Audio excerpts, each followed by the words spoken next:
Good afternoon, everyone. Welcome to this Monday's Wealth Creation Show. And today we are going to be looking at your mind, your body, and your wealth. And these are going to be the topics of conversation for today. And hopefully we could kind of talk through the different approaches in terms of your mindset and your body and your health and how this all accompanies your journey and wealth creation. I mean, we covered it quite a lot in different shows, but it'll be quite good to kind of drill it down today. I think what I wanted to kick off today with, Jim, and kind of talking about that mindset, which I know is obviously a challenge for some people to kind of get themselves in the right mindset, especially when they've got, all these different aspirations and goals and things. But a lot of people maybe think that that wealthy mindset actually means, making millions, or, it's all about the net worth and having that big house and that big bank account and things. Would you agree with that? No, really, no. I mean, your wealthy mindset is driven by, I think, a number of things. I mean, a lot, the people, well, classic example is if you go to Nepalese regions, if you go to Kenya and places like that, when you see people living in mud huts, but they would actually consider themselves wealthy. Yeah. And we, in the Western world, will look at that and go, why? That's poverty. How is that wealthy? Because they've got community, they've got family, they've got, as far as they're concerned, they've got everything they ever wanted and more. I mean, I'm just generalizing when I say that, so don't take this as the wrath of this is it. This is how this is how these people think. But it's your opinion, it's a classic example about I can't afford to run my heating in my house. It's like you ever been with an Eskimo in the in the Arctic or Antarctic or for example in Alaska? I think they would think differently. Yeah, it's all about perspective. I think really. And what happens is as we go through our lives, our expectation rise all the time based on the surroundings that we enjoy, based on everything that we're enjoying our surroundings, and that's why that it's like, why have I no? This is why we call it the entitlement generation.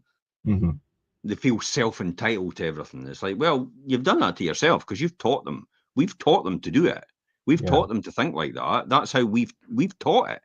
You don't pop out, from being born and have an instant knowledge of thinking I should have this and I should have that. That's all been learned behavior from somewhere, and it's generally from the peer group round about you, your parents or your uncles and your aunties and all the rest of it, and the people that you interact with. That's where it all comes from. So we've taught the next generation to do that. So if you're pointing the finger at the next generation saying it's you lot, it's like, should be pointing it back at yourself, because you've taught them it. We've taught them it. Yeah, because you could clearly see a lot of people have become so accustomed to the way of living nowadays that they forgot about the Western bigger picture world. and the rest of the world. Yeah. Where's my McDonald's? Yeah, the instant society thing. It's the instant society. It's like the instant gratification. I want it now. It's the social media thing. It's exactly like these platforms here. It's like I want the likes. I want the attention. I want to be famous. A lot of children nowadays, when you ask them what they want to do when they're older, on the surveys that have been done, I've been listening to Diary of a CEO, actually say, I want to be famous. What? For what? Yeah. Define famous. They actually just want to be noticed. What does that then tell you? You want to be noticed. And how does that connect with Tony Robbins's teachings about the fact that people just want to be loved and love? That's the deep down belief. It's inset into us. And when you think about you want to be noticed, you want to be loved, you mean? Because you want to be noticed. I mean, people could notice you and you could hate you. Is that what you really want to be noticed about? No, of course not. So it's really deep down the belief, the inbuilt, inherent behavior that we have in ourselves is we, as humans, need to be loved and we need to love as well. And that is what the overriding belief is in our DNA. It's not money. And you notice there is people with loads and loads of money and all the rest of it, and they've got everything else. And you look at them on Instagram, you look at them on social media, and you think, wow, they've got everything, And they're and totally unhappy. they've still got a big void. Mm-hmm. It's not filled, that void. And this is the type of things we talk about. It's the mind, it's the body, and it's the wealth that goes along with it. But you find Yeah. if you get the mind right and you get the body right, the wealth is a natural result of a byproduct, what you do well. You could have wealth and whatever it is, but you might not have the right mind and the right mindset and the right the right health or body to go And with set it. up, yeah, to do it, yeah. Yeah, I know. There's loads of millionaires, multimillionaires, billionaires. You could probably see them today, where they just fall by the wayside. There's loads of athletes as well, elite athletes in football and running and whatever it is they do, and darts and stuff like that. And some of them go on to excel in other areas, and some of them just fall by the wayside once it's over, because they've Mm-hmm. just solely focused on the fame that comes with what they do. It's the old Rocky song, isn't it? Eye of the Tiger. Yeah. When you trade your passion for glory, passion has been traded for glory. Mm-hmm. People want the glory. They're no longer passionate about what they do. That's when it goes south. Yeah. Yeah, because you're not really, you've only be emotionally invested in it, and your goals and what you set out to do anymore. Yeah, and you don't come, what Tony Robbins talks about is congruent, with Mm-hmm. with in alignment with your ultimate beliefs and your ultimate goals. This is why a lot of people, when they become extremely famous, they sometimes just they just go mental, they just go Yeah. crazy. Yeah, that's when your drinking Maybe a drugs can classic go off. example right now, and the limelight is Bieber. Yeah. Yeah, he's falling apart. Well, he's falling apart because he's constantly hounded. He never Yeah. got into this be constantly hounded by the media. No.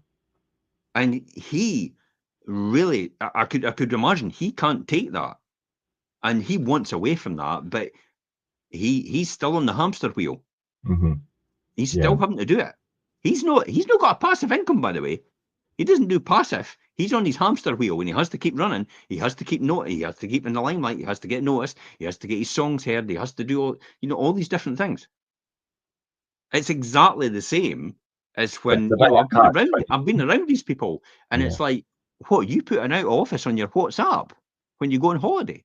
You're damn right I do now, because I've Mm-hmm. learned a lot more. But they're like, I could never do that. It's like, but you're running a 400 to £1 billion hedge fund.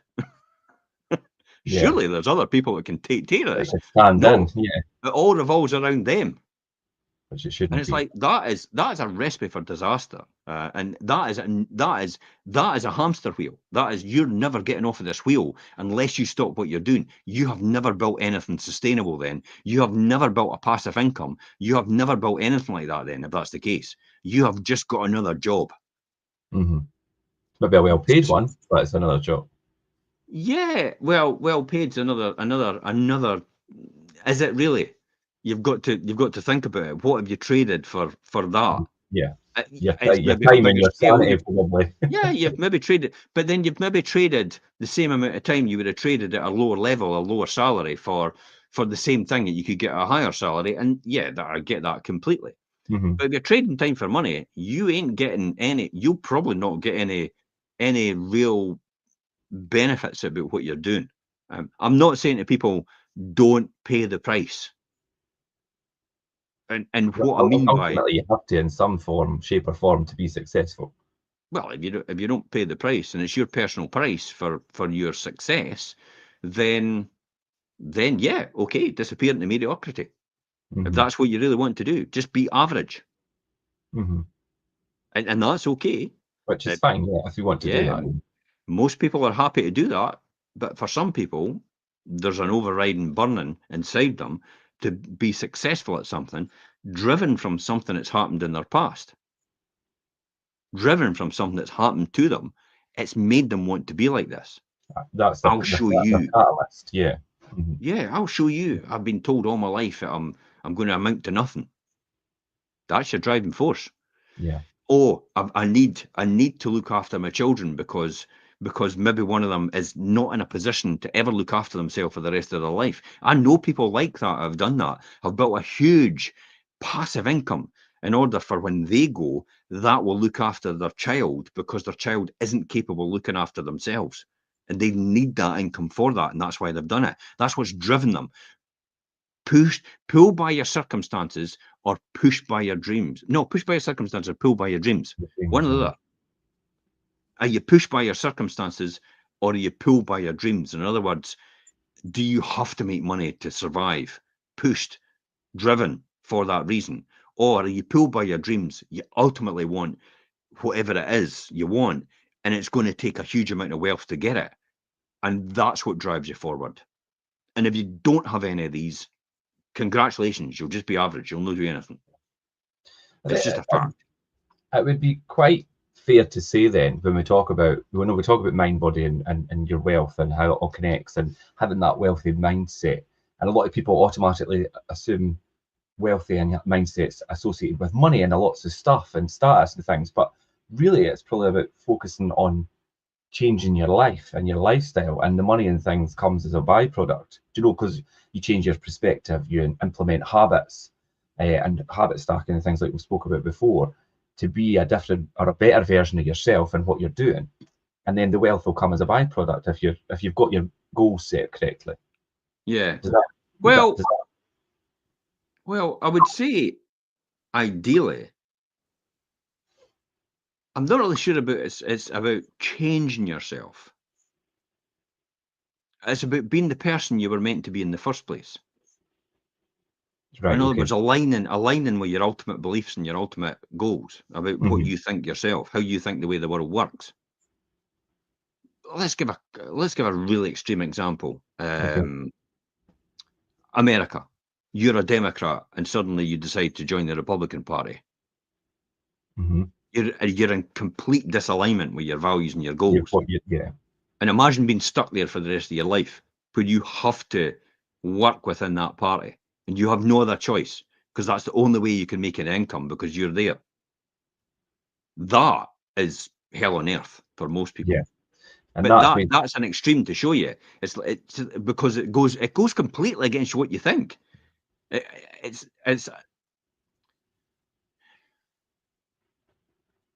imagine being completely obsessed with money, and that's what you ever want out of life, money to buy things that you want, but you end up working for a charity.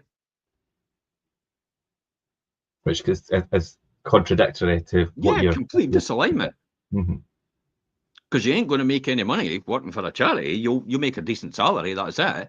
But you're not going to have bonuses for stuff and all the rest of it. And that's just not how charities work. It's complete disalignment. Imagine if you are a giver. Imagine if you want to give to people, you want to help other people, and you're given a position where that's not possible to do that. So you don't get any fulfillment out of what you do in your day-to-day job because of that. This is why people become teachers. This is why people become nurses. This is why people go like, well, if you're not getting enough, just go and work somewhere else. But I'm passionate about what I do. I just feel that we're not paid enough for what we do. Yeah, so teachers and nurses are a good example of that, because they are passionate about what they do, but there's a lot of there's a lot of disagreement about their pay structure and things as well. Yeah, I don't for 1 minute think to myself I would ever, never in a month of Sundays ever want to be a teacher. Yeah, it must be a hard job. Oh God, I know a lot of teachers, and they go in with all this passion and enthusiasm, and the system basically knocks it out of them and burns them out. Yeah. By the time they end it, by the time they come to retirement, they're burnt. They're burnt out. And it's a shame. It's a shame because they really genuinely want to help, and they really genuinely want to be in that. I think it takes a different type of person and a different type of a different type of mentality state in order to understand that this is what you're getting into when you become a teacher, especially because and especially if you're in public servant, you're in a bureaucratic system which basically controls you and runs you. And in order to break free of that, we talk about the mind and the body and the wealth and everything that comes with it. Yeah, if you had all the money in the world and you wanted to do that, then fill your boots, go and do it, because you wouldn't bother about the money anymore. It would never be your main concern. You wouldn't be living from hand to mouth. You wouldn't struggle because you've got the money. Yeah, and you'd be there genuinely because you wanted to rather than you needed to be. Exactly. It's exactly why I did what I want to do. Mm-hmm. Because I could do what I want to do, and it doesn't matter. It doesn't matter about the money. It's never for the money. There's no reason, because I've got it already. So why would I need any more?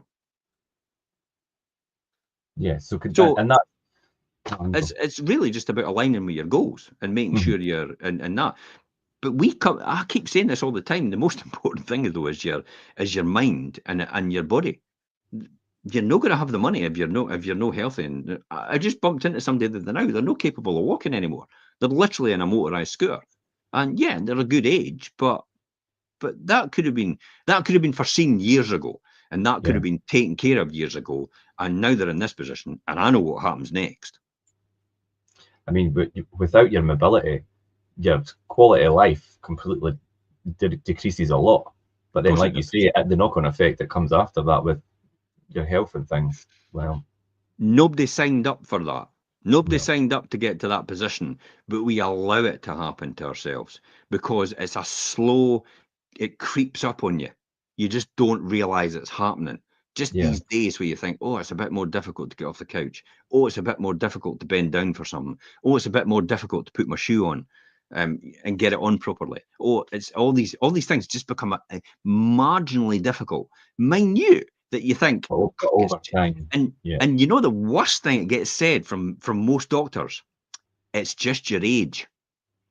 It's like it's the natural thing that's supposed to happen. Like it's normal. Mm-hmm. Like it's normal to be like that. Oh yeah, you're just like everybody else. It's like, yeah, but I don't want to be like everybody else. I don't want what their results is. I want to live a lot more healthy, and I want to live a lot longer. I don't want what they have. But then that comes back to having that right mindset and thinking, I don't want to be average and normal like everybody else and deteriorate. I want to be different. And then thinking, how do I do that? And having this goal to be healthier and more mobile in later life. Well, how do you make sure you do that now? What do you do now to start?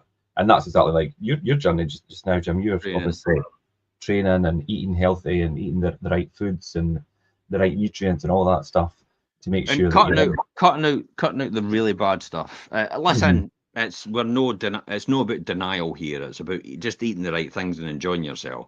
I mean, I tucked into a whole load of gnome bars last night, which were caramel and orange crispy and all the rest of it.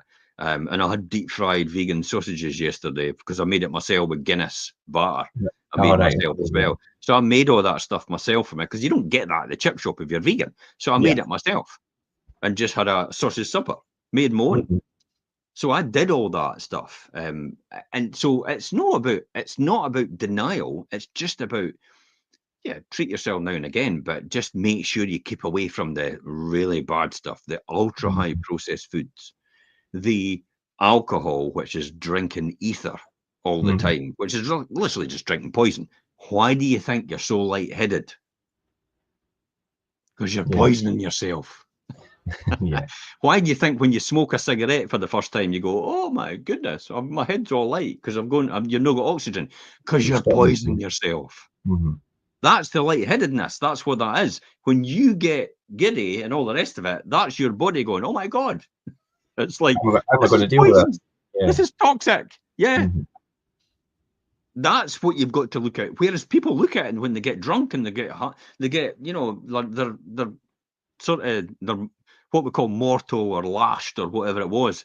They actually look at it as a funny thing. And it's like, it's not really when you think about it, you're actually just poisoned yourself. It's quite a serious thing as well. I mean, obviously, we've all enjoyed ourselves in years, and you know, I've gone through my 20s when I look back and things. I've got the T-shirt, the DVD, the movie, the digital download, and you name it, I've done it. I mean, and I still enjoy to have a drink, but nothing like obviously I used to like in your 20s and things. But it's how commercialized alcohol is now, and how it's associated with everything, and it's just so. This is what you do, and it's so detrimental to your health.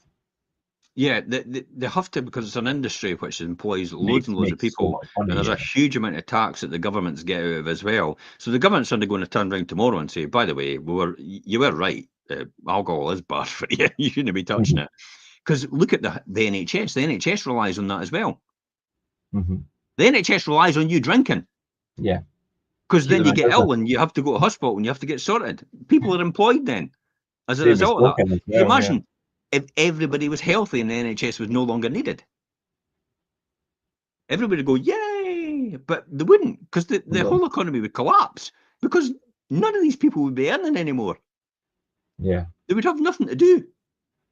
Nobody wants people to. Nobody wants people to get really. I know it sounds Like daft. really healthy. No. Yeah. Yeah, nobody really wants people to not go to the doctors and not go to the hospital, because it's an industry like everything else. And then the pharmaceutical industries would no longer be needed. They would all be out of job. And then all that money pours into that infrastructure that they spend in restaurants and bistros and cafes and things and cars and Yeah. all the rest of it. But that would all disappear as well. The whole economic capitalistic system would collapse if everybody became healthy overnight. That's a They don't crazy. want you to be healthy. That is really crazy to think of that. The conspiracy. Mhm. Nobody wants you to be healthy. Yeah. But you That's do, obviously, yourself, and your family and your extended family obviously do as well. You want to live a lot longer, but the key here is, for God's sake, don't leave it too late, because you can't reverse it. yeah. If you're at 70-year-old and 75-year-old, and then suddenly you get dementia, it's like, see ya, Mhm. bye. That's you done. That is not something that you can repair. Yeah, you can make it last longer where you'll live, but And it's coming. manage it a bit It's better, but coming. It's happening whether you like it or not. You will not be able to reverse it. Pharmacies will not be able to reverse that. Will not be able to reverse Parkinson's. Will not be able to reverse cancer and stuff like that. Cancer is basically cut out of you, or killed when it's done. mhm. You know, and you can drill down to the detail and all the rest of it. But really, that's what they do. Yeah. They put huge amounts of radiation in for to kill it. But at the same time, they're killing the rest of your body as Yeah. well and poisoning it at the same time. That's the only way they can cure it. I know another way to cure it is like stop eating that shite and drinking that shite in the beginning. Yeah. That'll stop it. Yeah. That's like the Jason Bale Super Juice Me thing. The stories on that and how people have turned things around. And stop taking medication that you don't need. That's a big thing I've noticed as well. I mean, Apparently, it's the third biggest killer in the world. yeah, the amount of people that are on medication, like pills and pills, and I'm like, I can't believe you take all these. What are they for? And it's one pill's for this, but then I've got this other pill to help me because I take this Counteract it. pill to counter. And it's like, that's And I've got crazy. another one to counteract the symptoms of that. And then I've got another Yeah. one to counteract the symptoms of that. It's like, what happens if you just stop? What happens if you stop being obese? Hmm. Oh, well, it'll all go away. Well, why do you not just go on a diet? Yeah. Oh, Or a healthy eating because plan. it's the way I am. Excuse me, but hold it. Have you watched most of the analysis and all the rest of it and Yeah. documentaries now? Everybody's got the same amount of fat cells, and they'd never leave you when you're born. Hmm. All that happens is the fat cells, as they get bigger and they get smaller based on what you're consuming. That's it. You're born with it and you live with it for the rest of your life. What's happening though is people are actually trying to cut it out of them. So when they're cutting it out of them, if the rest of the body gets fat, this bit's still small. Hmm. it's like that's weird. Um, but that's not the solution. The solution ultimately is look after yourself. Yeah. Yeah, I'd put a few headings in here today for us to talk about, and you've kind of explored into the next one. We spoke about obviously having goals, but getting comfortable with always learning, and this is how you get like these types of things. You learn about your health and how important it is, and the effects of certain things, and what you should be doing as opposed to what you shouldn't be doing, and what's good for you and what's not. So, Yeah. learning is such an important part of any journey, I think, and especially if you're on that kind of wealth creation journey, then learning about what's the right mindset and the right things for your body and things are so important. Continuous learning is essential Just for yeah. anything. Anybody that doesn't continually learn will never move on. Hmm. You'll be exactly where you are for the rest of your life. Because in order for you to do anything else, you'll have to learn it. It's just a natural fact, or you'll just be doing the same thing all the time because that's all you know. Imagine when new technologies come out, it's look at this. Some people still don't know how to use the phone, because that sounds quite. They don't want to learn. Yeah. They've never learned it. My mother doesn't know how to do it. She doesn't want to. Well, it's not she doesn't want to. She's afraid. She's just not got the. Well, I was going to say maybe not got the desire to use one, or she's afraid, and she's. I think it's just a mental block. It's like, what if I get it wrong? What if I do something wrong? Do I really need it? And all the rest of it. And they just write it off because it's like, yeah, I'll go back to my comfort zone. I'll sit in my corner in my chair, and I'll just go back to my comfort zone, and I'll put the telly back on. That's it. The telly, the one-eyed monster that sits in the middle of in the corner of your room and sucks the brain right out of you. Yeah. Sucks the life right out of you. That's what the TV is. Yeah, people spend so much time with the TV. I mean, I'm guilty. I like to watch certain things on TV as well, but hey, welcome to the world. It's exactly like me. I like that as well, but most of my stuff tends to be on documentaries and learning opportunities. Yeah. I mean, I'm forced to watch, things like episodes and that when Elaine watches. It's like, some of the stuff I like, but it's the classic example. I catch myself saying to myself sometimes, it's like, that's 6 hours of my life I'll never get back.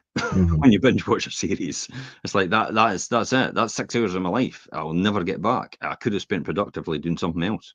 Did I really want to do that? And that's how I think when I'll watch a film, no bother. But when it comes to a series, it's like, am I really going to buy into this? Because it's going to be the next series, and it's going to be the next series, and the next series, and all the episodes that go with it. And by the time you know it, you've watched the 20 series of Friends, and it's taken up about, I don't know, half a year of your life. And it's like, was it really that important to watch that? No, as far as I'm concerned. And it's not even just once. People watch them over and over, and I've never watched it in my life. I've watched Friends. Yeah, I stopped. I think when it comes to TV, I deliberately never watched it, and I stopped watching EastEnders and all the rest of it. I don't watch anything like that. Years ago, because I thought, what am I wasting my time doing this for? Yeah. Yeah, but you've made a good point about the TV, because it is part of everybody's life in some shape or form. But you could make it a positive thing by watching things that'll. Oh, that's the new TV in your hand, yeah. The new TV. This is 3 hours a day people spend on it. And I'll tell you, when I get my report at the end of the week, when it updates me about what I've been spending all my time on, because I do get one, it's like, it's quite frightening when you look at that. Because I kind of think to myself a couple of times, it's like, really? I spent... Does that go through your Garmin? Is that through your watch? I don't know how I get it, but I get a report anyway. I think Samsung has that option. So I get a report, shows that everything I've engaged with, the amount of time I've spent on these platforms, and I'll have to then look at it and think, was it really productive? And yeah, most of the time it is for me because I use it for a reason. But some of the times I catch myself scrolling meaningless crap, and I kind of think, what are you doing? It's like, what are you doing? It's like, this is crazy. Just put it down and forget it.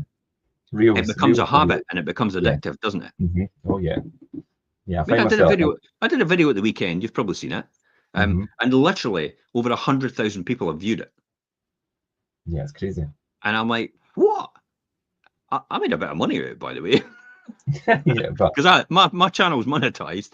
But it's like, and I'm like, what? But for me personally, it was apparent that most other people had this problem as well. And that's why it was so evocative for other people, because most other people had the same issue. Yeah, you get that, and these are things that I think socially people need to know about. Know the fact that some people actually thought I was having a rant. It's like, no, I wasn't having a rant. I was actually pointing out a fundamental flaw of the common sense approach in the council system. It doesn't apply the common sense approach, obviously. It's the computer says no. Yeah, no, I totally agree. Yeah, that's it. That's what that is. Honestly, the council system, the way it works sometimes is the computer says no. And it's not fair. It's the people in charge that actually put these policies into place and leave the employees, unfortunately, to do it and implement it. And they, again, that's like, oh, I don't really believe in this, but I've got to work in this job and implement this. That's 91% of people actually work in jobs that they hate. 91%. That's Yeah, mental. and I'd imagine we could speak to a lot of, I would say, council workers. It depends what area of the country you're in, whatever district or whatever. But I'd imagine there's a lot of them that are unhappy in their job. 91% of people in every profession don't like the job that they do, but they do it just for the money. Go and do something else, for God's sake. Yeah. What's it going to take? Jimmy Carr talks about it. It's like, what's it going to take to buy you off? 20,000, 30,000 to take away your dreams. What's it going to take? How much is it going to cost for your dream to die? 40,000, 50,000, 60,000. What's it going to take? Think about that. And that's what most people do.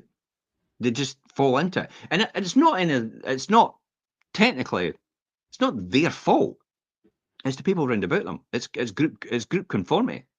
It's behavioural science. One-on-one behavioural science. It's group conformity.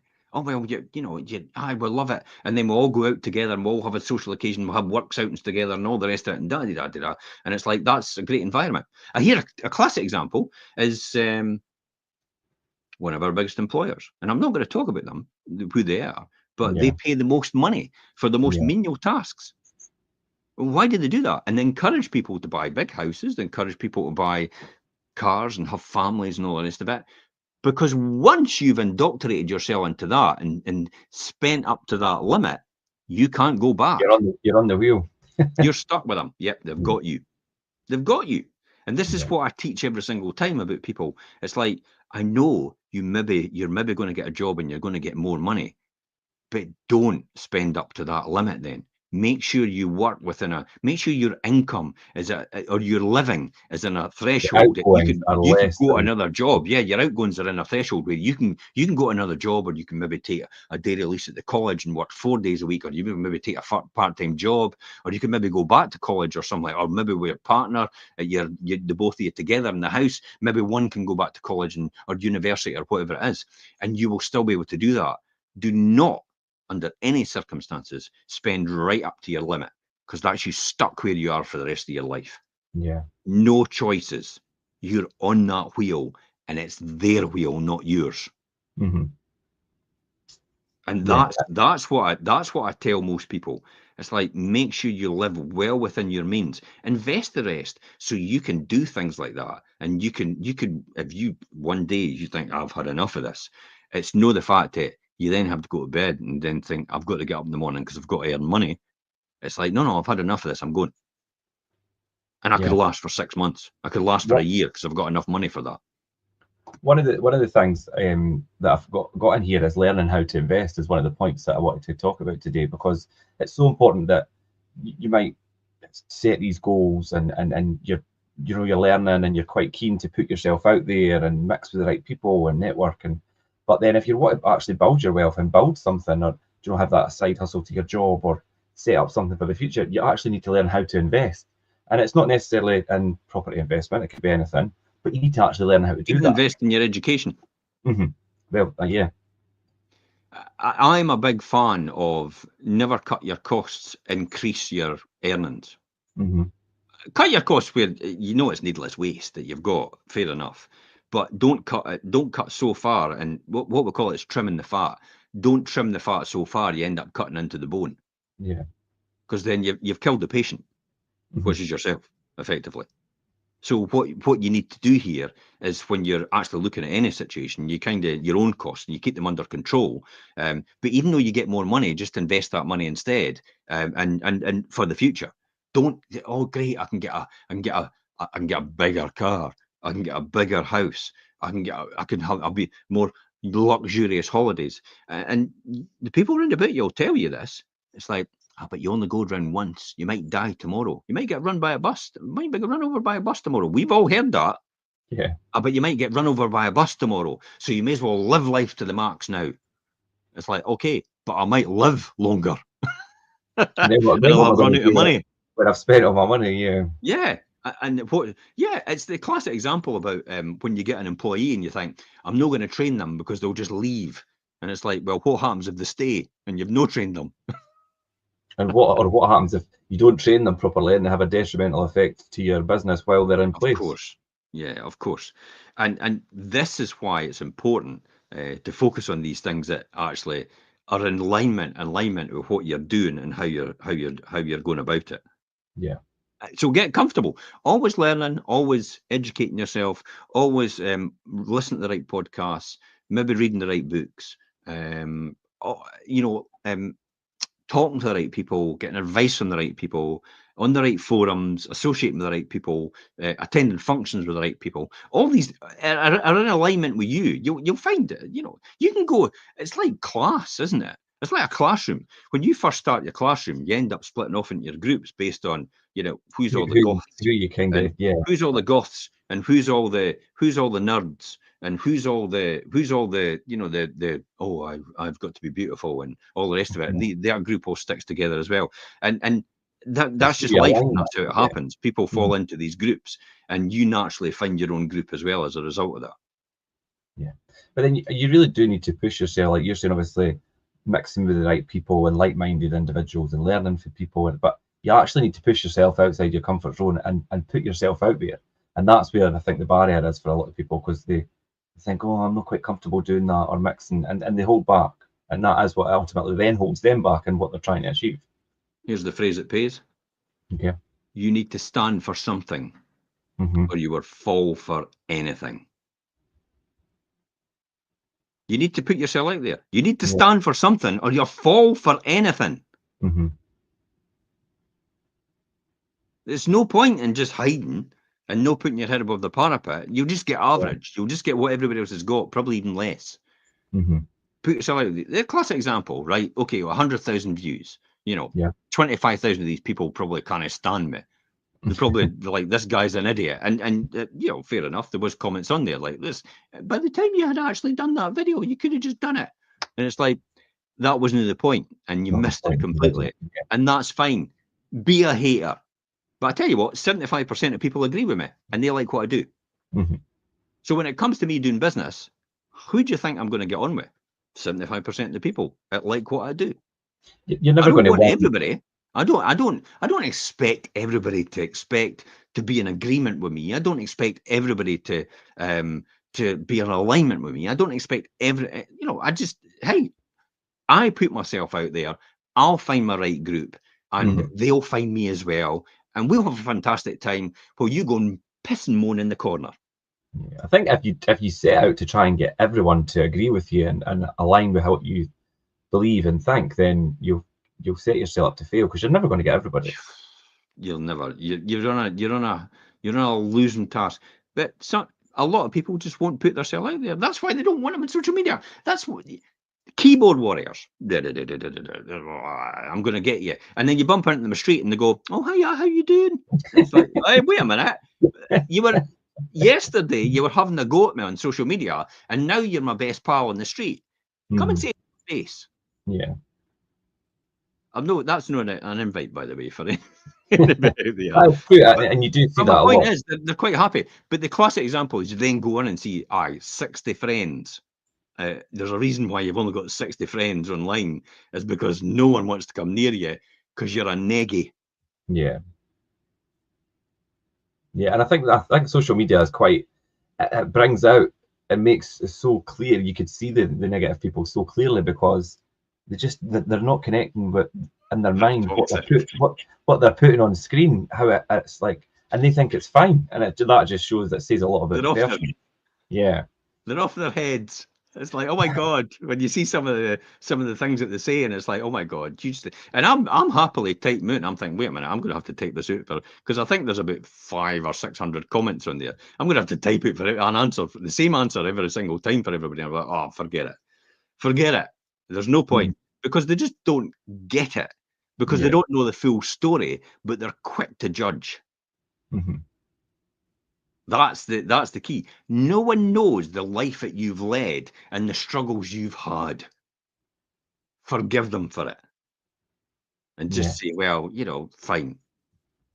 Just get off my stage, and then delete them. But you do see a lot of that, and and throughout life, and people they'll, like you say, really quick to jump on the bandwagon and make assumptions and judgments and things without actually maybe thinking, oh, wait a minute, let's question the facts here. How did we get to here, and why? The why and the how. A lot of people don't do that and just jump straight past. They don't ask enough questions. Course, yeah, definitely. Okay, so you're on about put yourself out there, do something like that, and then you were saying about things like how to mind, body, and wealth, and learn to invest. This is quite interesting because I don't know, a Greenpeace thing came up and said, and it was just a jet plane there the now, and I've commented on it actually, and it said, if you can afford this, you can afford to be taxed an extra 2% on your wealth. And I'm like, okay. And my first response was, okay. How do you measure wealth then? Because it's like if their share value goes up in their company, because that's how most of them are wealthy, if their share value goes up, does that mean you're going to tax them 2% on their share value going up? So are you going to give them a rebate when their share value goes down then? Oh, no, you're not. No, So no, of course they won't. and it's just stupidity. But they're looking for the eat the rich people. It's like the people that actually think by eating the rich and consuming what the rich have, I want what you've got. It's like you've got too much, I can have it. You know, that's just stupidity at its best. Because the rich and the wealthy are the people that invest in the future and actually invest in the companies that employ these people, that pay these people, that put that money back into the economy, to create something out of nothing. Interesting. Gary Stevens is a classic. Gary Stevenson? Yeah, something like that. He was on Question Time and he's toxic. This guy is like, and I know why he's toxic. And the reason he's toxic is because all his money has come from gambling. Right. Whereas Daniel Priestley is like, I build and create companies from nothing. And I create something, I manufacture something, and people buy a service or a goods or products, and people buy as a result. And that's where I make my money. So he gets it completely, how it trickles down into the economy and how everybody benefits as a result. And then how he gives to charity and stuff like that with his money And and you'll his have wealth. that. And he pays his taxes as well and all the rest of it. But Gary Stevenson's like, no, I think everybody should eat the rich and all the rest of it and da-da-da. And it's like, this guy's sitting as a multimillionaire. And everybody goes, about, he's right because he's a multimillionaire. It's like, aye, but he has made his money betting on the economy going wrong. Yeah. He's an economist originally. And he bets, you know, like spread betting against maybe the American economy tanking or the currency dropping or something like that. He's a George Soros. He's not. He just fictitious. It's just a have you, and I went, all right, okay, Gary. So Daniel Priestley is a person that builds companies at people winning. Gary Stevenson is a person that bets against economies that somebody has to lose for him to win. Yeah. So for him to push this eat the rich and thing, this is why he's like that in my belief. My belief is he's like that. And the reason he's like that is because he feels so guilty about him making all that money. And he thinks he needs to do his penance. He needs to be sinful as a result.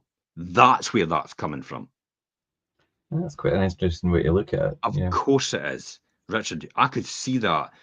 I could see that definitely. That's how these people think, because their money has come easily, but somebody has had to lose for them to win. I don't have any businesses where somebody has to lose for me to win. No, that's quite the opposite, actually. I don't have any interests where, you know, and well, in order for me to win, everybody else has to win as well. Yeah. I can't build a business unless other people are winning in the business at the same time. Yeah. Unless people are getting paid, unless people are getting bonuses, unless people have options to all these different things. Yeah. Unless people are being housed properly. All the way through. Yeah. Unless I'm investing heavily in the stock and improving the stock and giving people the right accommodation. Yeah. That's what that is. I'm not expecting people to lose for me to win. That's not my models. And this is how when you learn to invest, it's like it's. I mean, you talked about, you've got it written here. Simple answer: investing is don't lose money, but you will lose money on occasion. I mean, I'll lose an absolute fortune. I'll lose an absolute fortune. But this year, yeah, it's probably going to be a wee bit different this year. But then that's what I was going to say. You see, you've lost a fortune, but you know, in the long term, over a long period of time, it'll naturally, do you know what, it'll turn around. So you're obviously outlaying and losing now, but you know further in the future that'll counteract itself. Of course. I mean, yeah. it's clearly obvious. Well, it's not clearly obvious, is it? Because I drive a camper van and I'm no bothered. I know. But it's not obvious, but I'm going to face a tax bill this year between 300 and 500,000. My tax bill will be between 300 and 500,000. Yes, my tax bill. So you want to tax me another 2%? How much more do you need out of me? I tell you what, I'll move to the British Virgin Islands where there is no tax, and all the money I'll take out the country, and I'll just not pay any tax anymore. I'll pay corporation tax because the companies actually operate here, so you have to pay corporation tax. But any dividend income you take out, if you go to another country, is taxed at their rate, not at UK's rate. And there's 10,000 millionaires leaving the country. They're leaving in their droves. Because of the taxation system. This is crazy. And this is how economic wealth should be built in this sort of society in order to benefit everybody as a result. Not people to take it, but people have opportunity to do it themselves. Yeah, and to do it correctly and things as well. And taking these, while you're investing, taking these financial risks, but like you say, being confident that that expense that you're outlaying just now will bring returns later on, and having the education to know that the workings of that. Yeah, I would say so. Yeah, patience is a virtue. Yeah, that you've got to learn, and just knowing. We invest so much, me and you, in terms of what we do in terms of my housing stock, and I spend an absolute fortune every single month to the point that I actually lose money every single month. Yeah, it would be easy for me to turn around and say, I tell you what, stop refurbing some of these empty houses now and don't put them back on, because it's only like 500, 600 quid a month I'm losing, but I'm having to put out 10 to 20,000 possibly to refurb them. yeah. So in the scope of things, if I wait 2 or 3 months for cash flow to build up, yeah, I'm on a winner. But it's like, no, there's people out there needing houses. Okay, let's just go for it. And because I could stop any time, I know that. It's not an ongoing cost. Yeah. But I still feel it's essential to keep doing that. So I'm taking huge hits to now, but I know it'll pay off later on. So that's why it's all about being patient. That's exactly what this is about. Yeah, Farmer mentality. Just keep planting. Just keep planting seeds, planting seeds, planting seeds, planting seeds, planting seeds, planting seeds. And you and I know that eventually they'll all grow up, and eventually you'll start reaping the harvest, and then you'll take that and go, I tell you what, I'll just keep planting seeds with that as well. And then you'll have an even bigger harvest, and then you'll have a bigger orchard, and then you'll have a huge estate next. And that's why they call it an estate, I think. When you think about it, their estate, all their stuff, all the things that they've built, all the things that they've got left. And I mean, anybody in business should be able to be. I mean, it's like anything. If you've got a product, in this case, a property which is in really good condition, you're going to attract a really good customer, i.e., tenant. You're going to get a good rental level, and they're going to stay there longer. You'll have a higher occupancy rate, and if you do that right across all your stock, then it's like in time that will pay off very well. Of course, it does. The difficulty here is a lot of people take a short-term view and actually think, oh, I need money because I want to go on a fantastic holiday. Not the answer that you should be saying to yourself, especially if you're just starting out in a journey, or especially if you're only short-term through it, and you're no been in it for a long time, and you've no built up enough wealth in order to do that. What you're doing is you're cutting into the bone. You're no trimming the fat. Yeah. And then it comes back to haunt you, because then you've not got the money to refurb. Hence the reason why I buy the portfolios from people that are actually like that. They've done it. That's why I see it very often, because I've seen it in the portfolios that I buy from other people. It's like they just run them down the ground, and then they've left themselves with no more money to actually do anything, on the prospect that they thought they could maybe one day remortgage them and get the money out and do something with it that way. And some of them just never even thought about it at all. I mean, imagine. That's like me. I tell you what, I'll not do any fitness. I'll not do any mental toughness and reading and all the rest of it, and develop my mind. And I'll just throw caution to the wind, and I'll just take it as it comes. You're not going to last very long then, are you? That's why people burn out. That's why you get usually pop stars that burn out because the success comes overnight almost, and it's Yeah. a huge rise. I mean, they've worked and worked and worked and worked and worked and worked and done clubs and all the rest of it, and done it and done all that and built all that, and then suddenly huge rise all at once, and they become overwhelmed, and they've got, I'm rich beyond my wildest dreams. Remember that, Robbie Williams, and then you see his, it'd be interesting, watch his film actually. But if you see that, that's how he crashed and burned. Yeah. Because he then didn't realize he couldn't cope with that huge success in the beginning, and that's what became his downfall, was the fact that he couldn't cope with it. His mental toughness wasn't there, and he Yeah. allowed other people to get into his mind. You see a lot of these, like these pop stars and things that have done on these shows, and there's a few of them that have actually they've become famous and ended up taking their own lives because it's like they don't know how to deal with it. Yeah, the drugs and then, alcohol then but then come in as a result of the void that they're trying to fill. The thought would be filled with being that super famous person, but the reality is it wasn't the fame it was you needed. It was the love that it's the came need with for it, love. Yeah, we yeah, spoke which you about it at the didn't beginning, get. Which you didn't get. This is why, oh, my fans love me. But when your fans disappear because you're not on the hamster wheel, you're not producing any more records or anything like that, and you're not doing any more gigs, then the void appears, and it was there all along. And then there's something else that's got to fill it, and it's typically the drugs and the drink. Yeah. Or it's the self-destruction. It's the going mental in public and just doing all these different things. It's crazy. Yeah. Yeah. But we spoke about like obviously learning to invest and how to do that properly and learning from the right people. But you said about patience and things as well, Jim, and that delayed gratification. You need to really be patient and let things take their course. And it's quite difficult now because we've got this instant society, and that's how people expect things to be.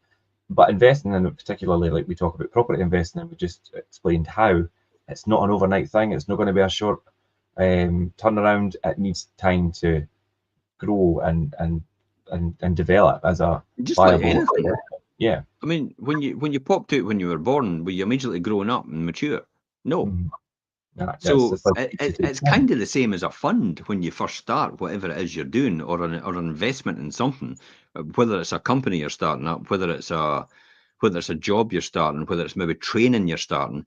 It's you start at the beginning where you're young in that area, and then you learn by experience and wisdom, and you grow in that sphere as a result, just like you are when you're first born. And you acquire all that knowledge and you grow as a result of what you're doing. And you grow to a certain level because of the knowledge and expertise that you've got. But in order to get to the next level, you have to learn more knowledge and expertise to get to that level. Yeah. There's only one thing constant in this world, and it's change. And if you don't want change, you will be exactly where you are for the rest of your life. And good on you if you're exactly where you'll want to be at this point in time. But in order to get anywhere else, classic example, you want to be a doctor, you have to go to university. Yeah. Of course you do. You have to pass the exams, don't you? Yeah, of course. Yeah. So you're not a doctor just because all of a sudden you'd say, oh, I tell you what, I'm a doctor.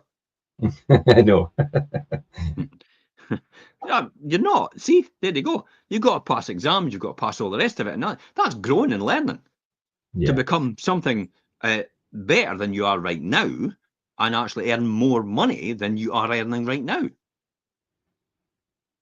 Change is such an important thing. And I think the fear for a lot of people with change is a lot of people fear change because, oh, what if I do it wrong? Or what if, putting yourself out there and making changes and making mistakes. And mistakes are something that you do kind of need to embrace because they do happen. And you kind of need to I'm with the accept. person that's never made a mistake, and I'll show you the person that's actually done nothing. Mm-hmm. Make a mistake Everybody and makes learn from mistakes. it. Yeah. Even Elon Musk makes mistakes, which is probably pretty appropriate right now. Yeah, well, but yeah, accepting those mistakes and using them as a tool to develop your knowledge. He'll look And back on all this and think to himself, God, what did I do? But then he's got a master plan for himself. He doesn't care. He yeah, doesn't care. It's not he doesn't care about people. He cares about people, but he doesn't care about the critics because they're sitting on the sidelines when he's in the arena fighting it out to get it done. Mhm. He's very smart, but he's got smarter people round about him. That's the key. He doesn't do this himself. He's got extremely smart people round about him, and he knows the right people he should have round about him. And he's been fortunate enough to do that. That's it. And he knows how to play their game, I would say. Yeah, yeah, definitely. Now we're talking about making mistakes there, and there's another point I want to talk about, and it's about making excuses for yourself, and to stop making excuses for yourself. I'm trying to recall, we spoke about this previously, and about obviously how people make excuses for themselves. And I think you had put quite a good thing across, Jim, and I don't know if you'll recall exactly. And it was like, ask yourself why you're not going to do something, and think about all the reasons why you're not going to do it. There, and that's your excuses that you're making. If that makes sense. I can't remember how exactly you put it across, Okay, but yeah, what is it you're going to do? Okay, I'm going to build. I'm going to make 100,000 this year. right. And then it's like, do you really believe you're going to make 100,000 this year? And how are you going to make it? I tell you what, let's look at it this way then, because some people are like, I'm not really sure what I'm going to do and how I'm going to do it, but Yeah. I want to. It's like, okay, why do you not make it 1,000,000 then? And then when somebody says, oh, well, it's because of this and because of that and because that's your excuses. Yeah. That's excuses why you're not going to make 100,000 is the same excuses you're not going to make 1,000,000. It's the same. Yeah. It's the same. It's now it crystallizes it more because then you've made the ultimate goal so big it sounds so absurd in your mind that you then tell yourself all the reasons why you're never going to achieve that goal. That's the exact same reasons that you're never going to achieve the smaller goal, because you have to get the smaller goal to get to the bigger goal anyway. Mm-hmm. Yeah. That's the difference. And people, I would say people, but generally, we need to stop making excuses for ourselves. We need to stop making all these different excuses about how we can't do this, how we can't do that. And I often just say to a lot of people, it's like when I get an excuse, I go, well, you may as well just tell me well, I've said it to you at some point, your next door neighbour's borrowed your lawnmower, so that's why you can't do it. Yeah. It's like, and you scratch your head and go, what? Well, any excuse will do. Any excuse will do. Yeah. Yeah. Any excuse will do. It doesn't matter. It's an excuse. Just don't give yourself excuses. Stop making them for yourself. Yeah. Stop Catch making yourself excuses. out. Yeah, I mean, you can be very much disguised, can't it? You can really disguise them if you want. And excuses. You can hide them away and pretend to yourself. It's like it's not really an excuse. It's a fact. It's like no, it's an excuse. And then you just end up kidding yourself. Really. I've got to go at my kid's birthday. What? But there's an opportunity for you to make an absolute fortune over here. But you've got to go to your kid's birthday. So your kid is your excuse. Really? When they grow up and ask you if you can help them financially, you're going to turn around and say, well, I could have one day, but unfortunately I decided to go to your birthday instead. They're Yeah, a lot going of to be people pretty might find pissed, that aren't quite they? controversial. Yeah. They're going to be pretty annoyed that you use them as the excuse. Mm-hmm.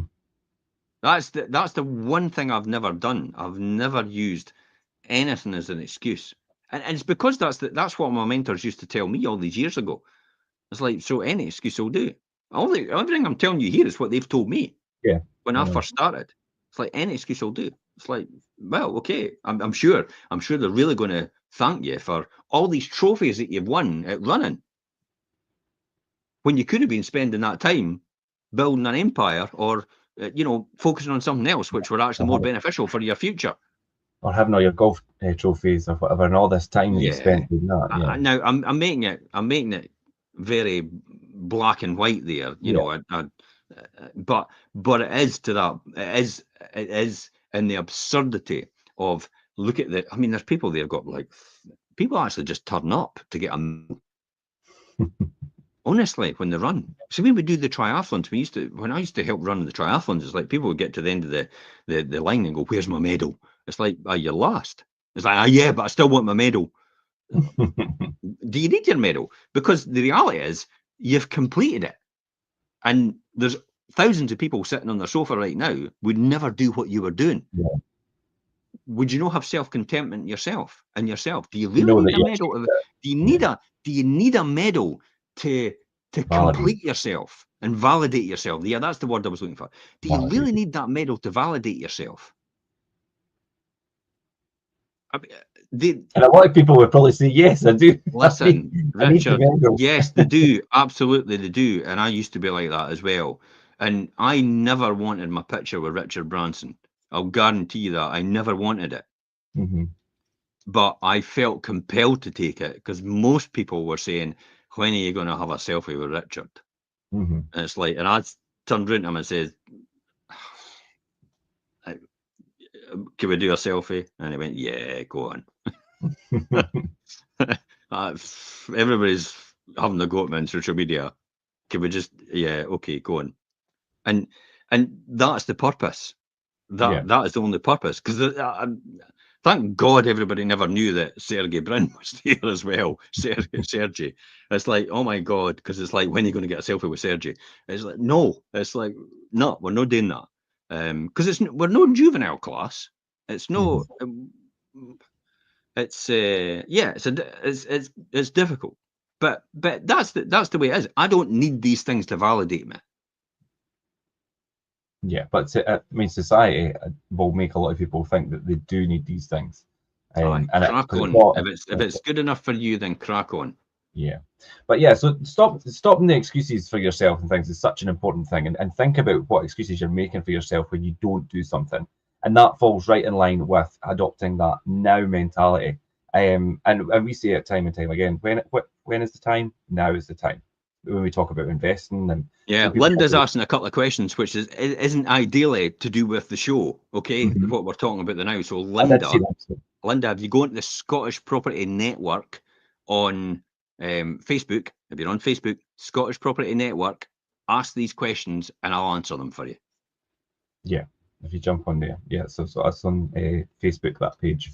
But yeah, the now mentality and things as well. And I wanted to round off today, kind of back into the body type thing, and something that I've learned in recent years is so important is not forgetting about your sleep. How important is sleep, Jim? Let's round up today and talk about obviously the health side of things, but sleep is such an important part of how you function every day. And if you don't get enough, for me anyway, it just knocks me right off. I never realised how important it was and how valuable it was. It was only when actually I was at Necker and it was like, Richard goes to his bed at 9. It's like, what? Sorry? Yeah, 9, religiously every single night. It's like, really? What happened to the party animal? No, 9. We're done. 9 done. We could party on the table till we're 9 o'clock and then I'm in my bed.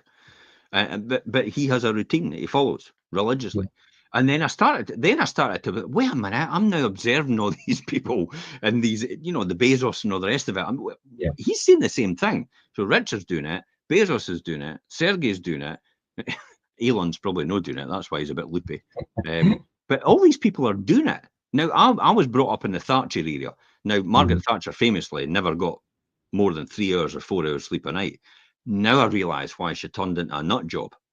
Not enough sleep to function. She lost the plot. I mean, she started out fantastic and was doing all the right things, burning it at both ends, basically. Yeah, and then just went, whoa. And I think this is all. And then I've now realised for these people that have just burnt out and all the rest of it, that is ultimately that's because they've had lack of sleep. And they've just done it for the rest of their life. And they've just pushed themselves to the limit all the time. And they've just completely evaporated their brain cells and just gone. I think she died for dementia or something. You didn't quote me on it, but I'm sure she did or something. There was something like that. And then that's how now I'm looking at the research and the rest of it. I'm thinking, that's got a lot to answer for. Sleep. Yeah. And now I've got my Garmin. It's like, even my Garmin's like, based on all your KPIs, the key performance indicators, in other words, of your body, your heart rate, your stress level, all the rest of it, all these different indicators tell me that you've got to have 8 hours, 20 minutes sleep the night. Or typically the one for me is 7 hours, 40 minutes. I get all the time. So 7 hours, 40 minutes. So that's why most people should have 7 hours to 8 hours sleep every single night. So and what that'll help you is that'll help you make more rational decisions. That'll make you make better better quality decisions. So you think by staying up and getting up at 5 o'clock at the 5 o'clock gang, or the 4 o'clock gang, or the 3 o'clock gang, depending on how loony you are, about, you know, if you get up 2 hours earlier, you'll beat everybody else at what they're doing. And that's the way I used to think. But the reality is you actually burn out quicker and you slow down your decision making, and the quality of decisions are actually a lot less. So then you become less productive for that reason. And I'm like, now I get it. Now I get it. It's beginning to sink in. And that's why I believe a lot of these people actually begin to become really extremely successful later on. You know, the 50 and 40, then they 50 and realize. 60-year-old people start their businesses like the Bezos and all the rest of it. They all start once they've worked for someone, and it's like, okay, I'm going to do it my own now because I've got resources I've saved and all the rest of it I've invested, and this is what I'm going to do now, and I've got experience and wisdom behind me. That is why most people start a business and typically succeed, because they've got that experience behind them, and but they actually understand the importance of sleep. It goes with it. Because I mean, I've had lack of sleep recently a couple of times where I've only slept about 4 hours, and it's like, see, try to get on the treadmill the next day. Oh my God. Just because of that wee bit extra. And it's nothing to do with the physicality. It's everything to do with the mind. It's the mind feels tired. And and you're not ready for it. It is almost, and this is actually a fact. It is almost like you've got no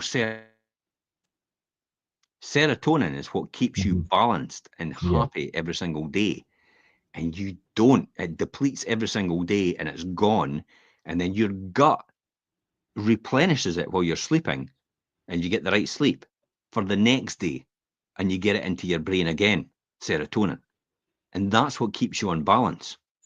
Yeah. So when you get lack of sleep, you lose serotonin, you don't build it up, and therefore you start to become depressed. Yeah. Lose your drive, lose your motivation, you've nothing pushing you forward. Yeah. And that's why sleep's so important to the body. Your body is designed to run itself. If you treat it properly and you work with it properly, your body will do everything you want it to do. It will perform exactly how you want it to perform, irrespective. You don't need any drugs. You don't need any stimulants. You don't need any input from anywhere else. It will do everything it's meant to do. It is precision engineered. Yeah. It is way beyond AI.